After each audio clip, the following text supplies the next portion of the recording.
Mariam Kinyamarura, née en 1931 et morte en 1996. Une prophétesse qui a vécu 24 ans sans manger ni boire. Un véritable miracle vivant sur terre. Qui est Mariam Kinyamarura? Mariam Kinyamarura est née en 1931 à Luungu, un petit village dans le haut plateau du groupement Basimukuma Nord, secteur Tanganyika, territoire de Fizi, dans la province du Sud Kivu, en République démocratique du Congo. Le Kinyarwanda était sa langue maternelle, mais elle s'exprimait librement en Kibembe, la langue locale dans les Fizi. Et membre de la communauté méthodiste libre au Congo, 26e CMLC. Son père, Kibembe, et sa mère, Nadjoyi, avaient donné naissance à 4 enfants, parmi lesquels Mariam Kinyamarura, fille unique, née en 3e position parmi ses frères. Parlons un peu du mariage de Mariam Kinyamarura. Le mari de Mariam s'appelait Moussa Matare. C'est pour des raisons de mariage que Mariam a quitté Luungu, son village natal, en 1947 pour aller habiter à Aenge, précisément à Minembwe, habitation familiale de son mari Moussa Matare. En 1964, la région est secouée par une rébellion populaire portant le nom de son fondateur, Moulele, contre le gouvernement.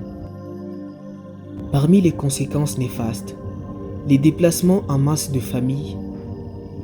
Ainsi, la famille Mariam sera d'abord à Baraka, puis à Bitobolo pour 5 mois avant de s'installer à Abela.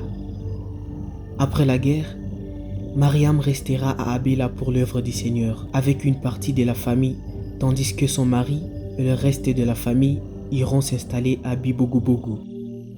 Ici, ils vivront du petit élevage de vaches et de chèvres et de l'agriculture des substances, le haricot, manioc et banane. Régulièrement, le mari et les enfants lui rendaient visite, apportant aussi leur contribution alimentaire pour la participation à cette œuvre divine dans l'accueil des visiteurs. Abela et Bibogobogo étaient séparés par une journée de marche normale. Malgré cette vie à distance, consentie par les 2 parents, cela n'avait pas affecté leur union conjugale, continuant leur procréation et les enfants n'auraient manqué quant à l'éducation, jusqu'à la mort de son mari Moussa Matare en 1976 à Bibogobogo. Leur famille vivait en paix.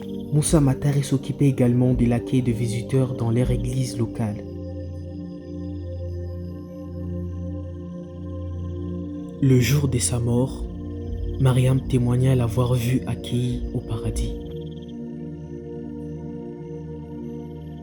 Atteinte de paralysie, Mariam Kinyamarura ne quittait pas son lit dans les salons de sa résidence d'Abela, en position allongée mais la poitrine et la tête étant soulevées, comme vous pouvez le voir sur la photo.